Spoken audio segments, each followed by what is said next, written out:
कार्तिक मास की दूसरी कथा। एक बार की बात है जब भगवान राम, सीता और लक्ष्मण जी जब ये तीनों वनवास काट रहे थे, तब उस समय माता सीता ने 12 वर्ष तक नित्य नेम की कहानी कहने का 12 साल का नियम लिया हुआ था।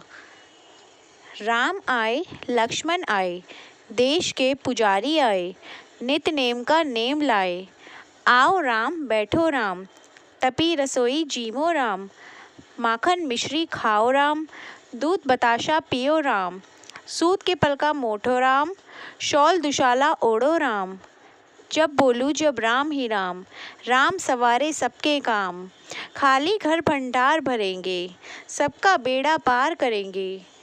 जय श्री राम, जय जय राम। ये कहानी सीता माता रोज कहा करती थी और श्री राम जी उन्हें सुना करते थे। पर एक बार की बात है जब राम जी को लक्ष्मण जी के साथ कहीं किसी काम के लिए बाहर जाना पड़ा, तब उसके बाद सीता माता ने उनसे पूछा कि अगर स्वामी आप चले जाएंगे तो मैं अपना जो मैंने नियम लिया हुआ है कहानी कहने का, तब मैं किसे सुनाऊंगी। तब श्री राम बोले कि सीते, तुम ऐसा करना कि कुएं की पाल पर जाकर बैठ जाना। वहाँ पर जो जो औरतें कुएं से पानी भरने आएंगी, तुम उन्हें अपनी कहानी सुना देना। सीता माता मान गई। अगले दिन से वह कुएं के पाल पे जाकर बैठ गई। उस समय वहाँ पर एक स्त्री आई जिसने रेशम की जरी वाली साड़ी पहन रखी थी और उसके हाथ में सोने का घड़ा भी था। तब जैसे ही वो आई कुएं के पास, तब सीता माता बोली कि बहन, मेरा 12 वर्ष का नियम है नित्य-नेम कहानी कहने का, तुम मेरी कहानी सुनोगी। परंतु उस स्त्री ने मना कर दिया। वह कहने लगी कि अगर मैं यहाँ बैठकर तुम्हारी कहानी सुनूंगी तो इतनी देर में कितना समय निकल जाएगा, उधर मेरी सास वो भी मुझसे लड़ेगी। ऐसा कहकर वह स्त्री वहाँ से चली गई। जब वह घर जा रही थी, तब घर जाते जाते उस स्त्री की साड़ी जो जरी वाली थी रेशम की, वह धीरे धीरे फटने लग गई और उसके हाथ में जो सोने का घड़ा था वह भी मिट्टी का हो गया। जब सास ने यह देखा कि उसकी साड़ी भी फट गई और उसका घड़ा भी सोने से मिट्टी का हो गया, तब वह पूछने लगी कि तू किसका दोष अपने सर ले आई है। तब बहू बोली कि माँ जी, ये तो मैं भी नहीं जानती कि आखिर ये सब कैसे हुआ।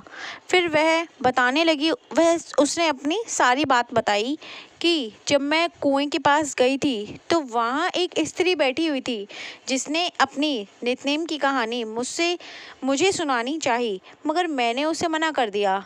इतना सुनकर उसकी सास ने कहा कि बहू, तो मुझे अपनी ये साड़ी दे। वह बहू की साड़ी पहनकर और उससे वह घड़ा लेकर वह उसी कुएं की पाल के पास चली गई। वहाँ सीता माता बैठी हुई थी। उन्होंने कहा कि बहन, मेरी कहानी सुन लो। तब सास बोली कि अरे बहन, मैं एक बार क्या, मैं तो 4 बार सुनूंगी। कहानी सुनने के बाद सास बोली कि कहानी तो बहुत अच्छी थी, और उसके बाद वह सीता माता के चरणों में गिर के उन्हें प्रणाम करके वह वापस अपने घर के ओर जाने लगी। घर जाते जाते उसकी सास की साड़ी फिर से वैसे ही रेशम जरी वाली बन गई और घड़ा भी मिट्टी से सोने का हो गया वापस। यह सब देखकर बहू बोली कि अरे सासू माँ, यह आपने कैसे किया। तब सास बोली कि तू तो अपना दोष चढ़ाई आई थी, मगर मैं तेरा दोष उतार आई हूँ। वो स्त्री जो तुझे मिली थी वो कोई और नहीं बल्कि सीता माता थी। खाली से भरा कर देती हैं, पुराने से नया कर देती हैं, भंडार भर देती हैं घर के, और घर के सारे भंडार भरती हैं। ऐसा सुनकर बहू बोली, अगर ऐसी बात है तो ये कहानी मुझे भी सुनाओ ना। तब सास ने बहू को भी वो कहानी सुनाई और उसके बाद से बहू बोली कि मुझे भी ये कहानी बहुत अच्छी लगी। माताजी, क्यों ना हम भी इसे रोज़ सुबह कहा करेंगे। अब सास और बहू रोज़ सुबह उठकर ये नित्य की कहानी कहने लगी। एक दिन उनके घर में एक पड़ोस की औरत आई। एक दिन वह बोली कि अरे थोड़ी सी आँच दे दो बहन। तब उसकी सास बोली कि अरे हमने तो आँच अभी तक नहीं जलाई है। तब पड़ोसन बोली, अरे बहन, तुम तो रोज़ सुबह 5 बजे से उठ जाती हो और तुमने अभी तक आँच भी नहीं जलाई। तब वह उसकी सास बोली कि मैं और मेरी बहू मिलकर हम तो रोज़ सुबह पहले सीता माता की नित्य की कहानी गाया करते हैं, वह बोला करते हैं, उसके बाद ही सारे घर के काम करते हैं। तब वह पड़ोसन बोली कि अरे ऐसी बात है तो ये कहानी मुझे भी सुनाओ। तब सास ने उसे भी वह कहानी सुनाई। तब उसके बाद पड़ोसन को वह कहानी बहुत अच्छी लगी और उसने भी कहा कि अब से मैं भी ये नियम ले लूँगी और मैं भी अपने घर पे ये कहानी रोज़ सुबह कहा करूँगी। अब सास और बहू के घर के भंडार तो सीता माता ने भर दिए। अब उसके बाद जब पड़ोसन ये कहानी कहने लगी तो पड़ोसन के घर के भंडार भी सीता माता ने भर दिए।